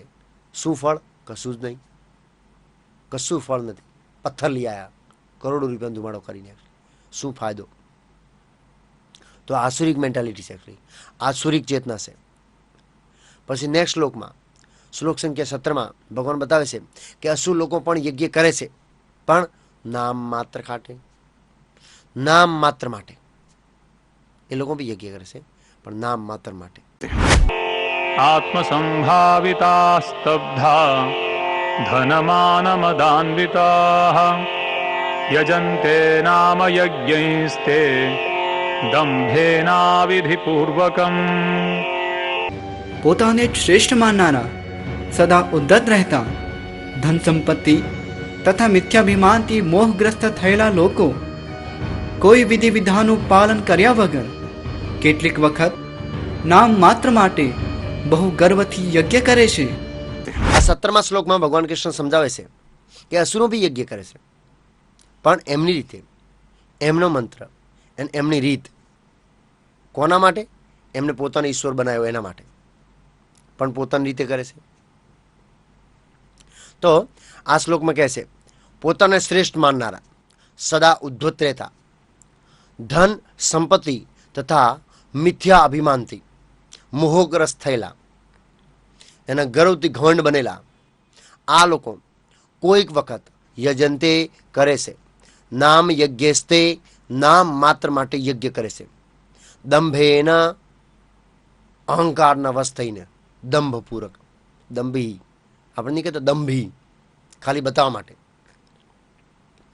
અવિધિપૂર્વકમ, વિધિપૂર્વકમ, અવિધિપૂર્વકમ. અવિધિ એટલે પોતાના મનને સારો લાગે એ પ્રમાણે, પોતાને સારો લાગે એ પ્રમાણે, શાસ્ત્રમાં જે વિધિ લખેલી છે એ પ્રમાણે નહીં. તો આને શું કહેવાય? આસુરી યજ્ઞ કહેવાય છે. આ તો દુર્ભાગ્ય છે. એક વસ્તુ મને યાદ આવી ગઈ. એકવાર પેપરમાં એક ફોટો જોયો તો મેં. બરોડામાં સ્વામિનારાયણ મંદિરમાં સહજાનંદ સ્વામીને ક્રિકેટરના કપડાં પહેરાવી દીધા, હાથમાં બેટ વેટ આપી દીધો, ટોપી ઓપી લગાવી, ક્રિકેટર બનાવી દીધા એમ. અને પાછા બે સાધુ નમસ્કાર કરે છે ક્રિકેટરને. સહજાનંદ સ્વામીને ક્રિકેટર બનાવી દીધા. આને દંભે ન કહેવાય, આસુરી પ્રવૃત્તિ કહેવાય. આ ક્રિકેટ છે એ આસુરી પ્રવૃત્તિ છે. એકચ્યુઅલી એક સાધુને ક્રિકેટને કોઈ લેવા દેવા નહીં. એક સંસારી માણસ ક્રિકેટ જોવે એ અલગ વસ્તુ થઈ ગઈ, પણ સાધુ માણસે આ જે રમત ગમતમાં આનંદ લેવું જ ના જોઈએ. ઘોર અપમાન, સહજાનંદ સ્વામીનો ઘોર અપમાન. અને જે આવું કરે છે એ અસુરો છે, ભલે એ લાલ કપડામાં હોય. આસુરી પ્રવૃત્તિ છે. આ આપણે જીતવું, પહેલાને જીતવું, બીજાને હરાવીને આપણી જીત મેળવવાની જે વૃત્તિ છે એને આસુરી વૃત્તિ કહેવાય. અસુરો આવું કરે છે હંમેશા. આ તો બહુ મોટું અપમાન છે સહજાનંદ સ્વામીનું. એક મહાન વૈષ્ણવને આવી રીતે ક્રિકેટના કપડાં પહેરાવા કેટલું બધું અપમાન છે, ભયાનક અપમાન છે. પણ આને શું કહેવાય? આસુરી પ્રવૃત્તિ. એક સંસારી વ્યક્તિ એમાં ભાગ લે એ અલગ વસ્તુ થઈ, પણ સાધુઓ બી ભાગ લેવા લાગ્યા છે હવે તો. આસુરી પ્રવૃત્તિ. દંભેના, બધું ધાર્મિક કાર્ય કરે. અહંકાર, અભિમાન. આ અભિમાન બહુ જ ડેન્જર છે, માણસને ખલાસ કરી નાખે. એની એક કથા છે મહાભારતમાં. મહાભારતનો યુદ્ધ શરૂ થવાના આગળના દિવસે રાતે પાંડવોમાં મિટિંગ થઈ અને અર્જુને પૂછાવડાયો કે પેણ બાજુ કૌરવ સેનામાં કોણ કોણ મહારથીઓ છે અને એ લોકોએ શું શું પ્રતિજ્ઞા લીધી છે. તો પિતામહ ભીષ્મે અલગ અલગ પ્રતિજ્ઞા લીધી. કર્ણ, દ્રોણાચાર્ય, આ બધા લોકો અલગ અલગ પ્રતિજ્ઞા લીધી કૌરવ સેનાને નાશ કરવાની. હું આટલા દિવસમાં કરી દઈશ, હું આટલા દિવસમાં કરી દઈશ, હું આટલા દિવસમાં કરી શકું, અથવા તો હું આટલા દિવસમાં કરી શકું. એવી રીતે અલગ અલગ લોકોએ પ્રતિજ્ઞા લીધી. અને એ સંદેશો લઈને એમનો ગુપ્ત સર CID વાળા લોકો પાંડવ સેનામાં આવ્યા. પાંડવ સેનામાં આ ચર્ચા થઈ કે ભાઈ આપણામાંથી એવો કોણ મહારથી છે, કેટલા દિવસે ભીષ્મા પિતામને મારી શકે, કેટલા દિવસે દ્રોણાચાર્યને મારી શકે, કેટલા દિવસે આને મારી શકે. આમ કરતાં કરતાં કરતાં બધું ચર્ચા લાંબી થવા લાગી. અર્જુને કહ્યું કે હું એક દિનમાં કૌરવ સેનાને જીતી શકું. ત્યાં સુધી બબરીક ઊભો થયો. બબરીક એટલે ઘઢોરઘસનો છોકરો અને ભીમનો પોતો. એને કહ્યું એક દિવસ હું તમને એક મુહૂર્તમાં ખલાસ કરી આપું પૂરું કૌરવ સેનાને, એક જ મુહૂર્તમાં, એટલે એક ક્ષણમાં ખલાસ કરી નાખું. ગયા અર્જુનનું માથું નીચું થઈ ગયું. અર્જુનનો ઘોર અપમાન. પછી ભગવાન કૃષ્ણે કહ્યું કે તું મને બતાય. બધા લોકો એને કહેવા લાગ્યા સાધુ સાધુ સાધુ, વાહ શેર એમ શાબાશી કરવા લાગ્યા બબરીકની. અર્જુનનો મોઢો થોડો ઢીલો થઈ ગયો એમ, કેમ કે અર્જુનના વચનો એને કાપી દીધા. ભગવાન કૃષ્ણ બહુ જ હોશિયાર છે. એમને પૂછ્યો કે નો ડાઉટ, મને એમાં કોઈ શંકા નહીં કે તું એક બહુ મોટો અતિરથી મહારથી છે. તારા વીરતા વિશે મેં ઘણા ગુણગાન સાંભળ્યા છે. ભગવાન કે 9 કરોડ, કેટલા? 9 કરોડ દૈત્યોને એક જ દિવસમાં મારી નાખ્યા બબરીકે પાતાલોકમાં. એની કથા બહુ વિસ્તારથી છે. એમ ભગવાન કે એ બી ગાથા મેં તારી સાંભળી છે, એ કોઈ શંકા નહીં. પણ તું પિતામ ભીષ્મ, દ્રોણાચાર્ય, કૃપાચાર્ય અને કર્ણ જેવા લોકોની વાત કરે. મહાદેવ માટે બી અનપોસિબલ વસ્તુ છે. આ લોકો મહાદેવ માટે બી અપરાજિત છે. મહાદેવ બી આ લોકોને પરાજિત ના કરી શકે. તો તું આ લોકોને કેવી રીતે મારી શકીશ? કે ભગવાન કે મને વિશ્વાસ નહીં આવતો, તું કંઈક થોડું ઘણું કરીને બતાવ તો હું સમજુ કે તું આ ખેલ કરી શકે છે. બબરી કે તપસ્યા કરી અને સિદ્ધિ અંબિકા પાસેથી વરદાન મેળવ્યું હતું. વરદાન મેળવ્યું હતું એમ. અને એની પાસે એક સ્પેશિયલ ધનુષ્ય અને સ્પેશિયલ બાણ હતા. એ ધનુષ્યના અણી ઉપર એને રખિયા લગાવી, રાખ, અને એને મંત્ર ભણીને બાણો છોડ્યા. કૌરવ અને પાંડવ સેનાના બધાય મહારથીઓના મરમ સ્થાને પહોંચી ગઈ રખ્યા. એ રાખ મરમ સ્થાન ઉપર ખાલી કોને છોડીને? 5 પાંડવ, અશ્વત્થામા, કૃપાચાર્ય અને એક બીજા વ્યક્તિ હતા. આ લોકોને છોડીને બધાને પહોંચી ગઈ, કેમ કે આ બધા યુદ્ધમાં મરવાના નહોતા. એટલે ભગવાને જોયો કે હા, આ માણસ ખેલ કરી શકે છે. બધા સાધુ સાધુ સાધુ કહેવા લાગ્યા, જબરદસ્ત ગુણગાન ગાવા લાગ્યા બબરીકના, કે આ તો 1 સેકન્ડમાં યુદ્ધ ખલાસ કરી નાખશે. ભગવાને જોયો અસુરી શક્તિનો વિજય થશે, દેવી શક્તિનો નહીં. મારે આ યુદ્ધને દેવી શક્તિથી જીતવું છે. એટલે ભગવાને સુદર્શન ચક્ર કાઢ્યો, ઉડાઈ દીધો બબરીકને. ભીમ, ઘટોરઘાસ બહુ દુઃખી થયા. ત્યારે સિદ્ધિ અંબિકા ત્યાં પ્રકટ થઈ. એને કહ્યું આમાં કૃષ્ણનો કોઈ દોષ નથી, કે તમે એના દોષ દ્રષ્ટિથી જોશો નહીં. એને આખો ઇતિહાસ કહ્યો કે જ્યારે પૃથ્વી ઉપર અસુરોનો ભાર વધી ગયો હતો રાજાઓનો, ત્યારે પૃથ્વીના બધા દેવતાઓ બ્રહ્માજીની સભામાં આવ્યા હતા. અને યક્ષના શરીરમાં આ જે બબરીક છે એ યક્ષ હતો. અને એ કહેતો હતો તમારા દેવતાઓને કાંઈ જરૂર નથી કરવાની, કે હું જઈને બધાને કાપી આવું. કે એને બહુ ઘમંડ હતો, અભિમાન હતો. એટલે બ્રહ્માજીને શ્રાપ આપ્યો કે પૃથ્વી લોક ઉપર જન્મ તો તારે બી લેવું પડશે, પણ યુદ્ધ શરૂ થતા પહેલા ભગવાન કૃષ્ણ સુદર્શન ચક્રથી તારો ગળો કાપી નાખશે. અને પછી ભગવાને સિદ્ધિ અંબિકાને કહ્યું કે આને અમૃતથી એનો માથો ચિંચન કરો. એટલે માથો ખાલી શું થઈ ગયો? જીવતો થઈ ગયો. અને એને કહ્યું કે મારે યુદ્ધ જવું છે. ભગવાને કહ્યું આ માથાને પહાડની ટોચી ઉપર મૂકી દો, એટલે આ યુદ્ધ જોઈ શકે. કહેવાનો ભાવાર્થ એવું છે કે અભિમાન છે, આઈ એમ સમથિંગ, એ આપણા માટે મૃત્યુજનક છે, ઘાતક રૂપે સિદ્ધ થશે કોઈ દિવસ. અને આપણે જોઈએ છે અભિમાનીનો માથો હંમેશા શું હોય છે? એન્ડમાં નીચો જ હોય છે. તો અભિમાન સારો નથી. આ બહુ અગત્યનું છે એકચ્યુઅલી. તો નેક્સ્ટ શ્લોકમાં ભગવાન સમજાવશે 18મા શ્લોકમાં કે જે અસુર લોકો હોય એ ખાસ કરીને 3 વસ્તુની ઈર્ષા કરે છે. 3 સાથે ઈર્ષા કરે છે. કેટલા લોકો સાથે? 3 લોકો સાથે, અથવા તો 3 વ્યક્તિની ઈર્ષા કરે છે. નેક્સ્ટ શ્લોકમાં ભગવાન બતાવશે. અહંકારમ બલમ દર્પમ કામમ ક્રોધમ ચ સંશ્રિતાઃ મામાત્મ પરદેહેષુ પ્રદ્વિષંતોભ્યસૂયકાઃ. મિથ્યા અહંકાર, બળ, દર્પ, કામ તથા ક્રોધથી મોહિત થઈને આસુરી મનુષ્યો પોતાના શરીરમાં તથા બીજાઓના શરીરોમાં સ્થિત પૂર્ણ પુરુષોત્તમ પરમેશ્વરની ઈર્ષા કરે છે તથા વાસ્તવિક ધર્મની નિંદા કરતા રહે છે. આ 18મા શ્લોકમાં ભગવાન કૃષ્ણ સમજાવે છે કે અસુરો 3 વસ્તુની ખાસ ઈર્ષા કરે છે. કેટલા વસ્તુની? 3 વસ્તુની. જબરદસ્ત આ શ્લોકમાં લખ્યો છે. અનસૂયંતો ઈર્ષા કરે છે. નંબર 1, સૌથી પહેલા આ લોકો ભગવાનની ઈર્ષા કરે છે, કૃષ્ણની ઈર્ષા કરે છે. કેમ? કેમ કે અમારાથી શ્રેષ્ઠ કેમ છે એમ. અમારાથી કોઈ શ્રેષ્ઠ ના હોવું જોઈએ. સૌથી પહેલા આ લોકો ભગવાનની ઈર્ષા કરે. તો જે વ્યક્તિ કૃષ્ણની ઈર્ષા કરે છે એ અસુર છે. એક સાધુ બી મને મળ્યો, કૃષ્ણ જ કેમ ભગવાન છે કે બીજા બધા ભગવાન કેમ નથી? એનો મતલબ શું છે? કૃષ્ણથી ઈર્ષા કરે છે એ બી અસુર છે. જે લોકો એવું સમજે છે કૃષ્ણ જ કેમ ભગવાન છે બીજા કેમ નહીં, એ બી અસુર કેટેગરીમાં આવે આ શ્લોક પ્રમાણે. કેમ?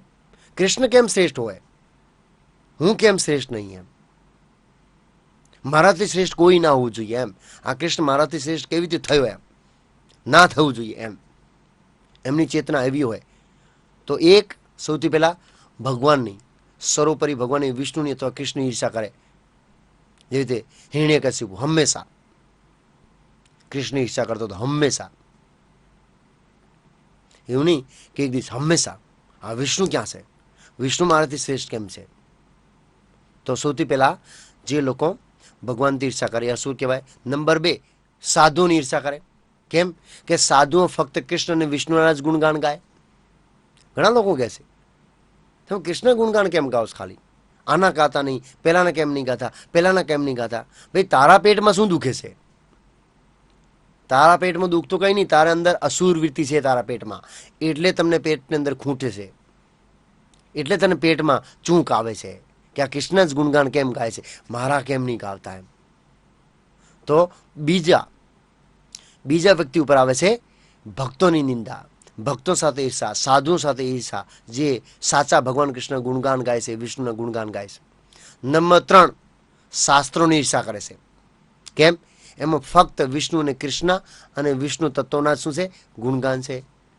મારા ગુણગાન કેમ નહીં એમ? આ વિષ્ણુના જ ગુણગાન કેમ છે? આમાં આ શાસ્ત્રો નથી કે આ તો મિથ્યા છે, કોઈ કલ્પના છે, કોઈએ લખી દીધા. અરે આ તો અસુરો નહીં, સાધુઓ પણ બોલે છે આવું. તો આપણે પહેલા કહ્યું તો અસુર એટલે ડ્રેસ અને રૂપ ઉપરથી નહીં, કળિયુગમાં ગુણો ઉપરથી. જે સાધુ એવું કહે છે કે આ શાસ્ત્રો છે, રૂપક છે, એ શાસ્ત્રો સાચા નથી, કલ્પના છે, કોઈએ લખી દીધા, એ બી અસુર છે. આ શ્લોક પ્રમાણે, ભગવાન કૃષ્ણ સ્ટેટમેન્ટ પ્રમાણે. તો 3 લોકોની શું કરે છે? ઈર્ષા કરે છે. 3 લોકોની, ભગવાનની, ભગવાનના ભક્તોની અને શાસ્ત્રોની. કારણ મારાથી શ્રેષ્ઠ ના હોવું જોઈએ, મારા ગુણગાન ગાવા જોઈએ. શાસ્ત્રો મારા ગુણગાન કેમ નહીં ગાતા? લોકો એમાંથી વાંચીને વિષ્ણુને ફોલો કરે છે, કૃષ્ણને ફોલો કરે છે, મારે ફોલો કેમ નહીં કરતા, મને ફોલો કેમ નહીં કરતા? એટલા માટે. તો નેક્સ્ટ શ્લોકમાં, શ્લોક સંખ્યા 19માં ભગવાન સમજાવશે કે હું આ લોકો સાથે કેવી રીતે વ્યવહાર કરું છું, એમ આદાન પ્રદાન કેવી રીતે કરું છું અસુરો સાથે, અરસપરમ, એ બતાવશે. તાનહં દ્વિષતઃ ક્રૂરાન સંસારેષુ નરાધમાન ક્ષિપામ્યજસ્રમશુભાન આસુરીષ્વેવ યોનિષુ. જે લોકો ઈર્ષાળુ તથા ક્રૂર છે અને નરાધમ છે, તેમને હું વિભિન્ન આસુરી યોનિઓમાં મૂકીને નિરંતર ભવસાગરમાં નાખ્યા કરું છું. આ 19મા શ્લોકમાં ભગવાન કૃષ્ણ સમજાવે છે કે હું અસુરો સાથે કેવી રીતે વ્યવહાર કરું છું. તો ભગવાન કહે છે તાનહમ, તે લોકો સાથે, અહમ એટલે હું, દ્વિષત ઈર્ષાળુ લોકો સાથે, ક્રૂરાન ક્રૂર લોકો સાથે, સંસારેષુ ભવસાગરમાં, નરાધમાન અધમ મનુષ્યોને શું કરું છું? વિભિન્ન આસુરી યોનિઓમાં મૂકું છું અને હંમેશા ભવસાગરમાં નાખ્યા કરું છું. એનો મતલબ એ છે કોઈ જીવને કોક યોનિમાં મૂકવું એ પાવર કોના હાથમાં છે? ભગવાનના હાથમાં છે. અહીં સ્પષ્ટ કહે છે હું વિભિન્ન યોનિમાં મૂકું છું, નિરંતર ભવસાગરમાં નાખ્યા કરું છું. હંમેશા એ તર્યા કરે છે ભવસાગરમાં, જન્મ મૃત્યુની ચક્રમાં. તો એના ઉપરથી સાબિત થાય છે કે કોઈ જીવને કોઈ વિશેષ યોનિમાં મૂકવું એ પાવર કોના હાથમાં છે? ભગવાનના હાથમાં છે. સત્તા એ નક્કી કરે કે આ જીવને આ યોનિમાં જવું, આ જીવને આ યોનિમાં જવું. હવે એક પ્રશ્ન ઊભો થાય કે હે કૃષ્ણ, ક્યારેક તો આ લોકોનો ઉદ્ધાર થતો હશે ને? કોક દિવસે, હજારો વર્ષો પછી, કરોડો વર્ષો પછી, અબજો વર્ષો પછી આ લોકોનો ઉદ્ધાર થાય કે ના થાય? તો ભગવાન નેક્સ્ટ શ્લોક સંખ્યા 20 ની અંદર જવાબ આપે છે. આસુરીમ યોનિમાપન્ના મૂઢા જન્મનિ જન્મની મામ પ્રાપ્યૈવ કૌંતેય તતો યાન્ત્યધમામ ગતિમ. હે કુંતી પુત્ર, આવા મનુષ્યો આસુર યોનિમાં વારંવાર જન્મ ગ્રહણ કરીને ક્યારેય મારા સુધી પહોંચી શકતા નથી. તેઓ ક્રમશઃ અત્યંત અધમ જીવનની ગતિને પામે છે. આ 20મા શ્લોકમાં ભગવાન કૃષ્ણ અર્જુનના માનસિક પ્રશ્ન ઉત્તર આપે છે. અર્જુનનો માનસિક પ્રશ્ન શું છે? કૃષ્ણ, ક્યારેક તો આ લોકોનો ઉદ્ધાર થતો હશે ને અસુર યોનિમાંથી, ક્યારેક તો તમે એને ઉપર લાવતા હશો ને, અથવા તો એ લોકોનું ભવિષ્ય શું છે, પછી શું થાય છે? વારંવાર તમે જન્મ મૃત્યુના ચક્કરમાં નાખો, અલ્ટિમેટ એ લોકોનું શું થાય છે? તો ભગવાન કહે છે આસુરીમ યોનિમ આપના, જે લોકો આસુરી યોનિને પ્રાપ્ત થયેલા છે, મૂઢા મૂર્ખાઓ, ભગવાને શું કહે છે? મૂર્ખા કહે છે આ બધાને.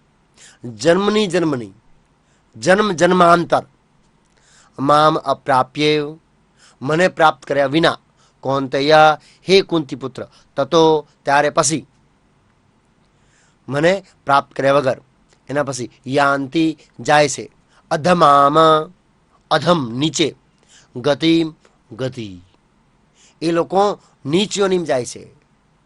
જેમ જેમ એ પાપ કરતા જશે એમ એમ નીચયોની. છેલ્લા પ્રભુપાદજી આ શ્લોકના ભાવાર્થમાં લખે છે કે ભગવાન તો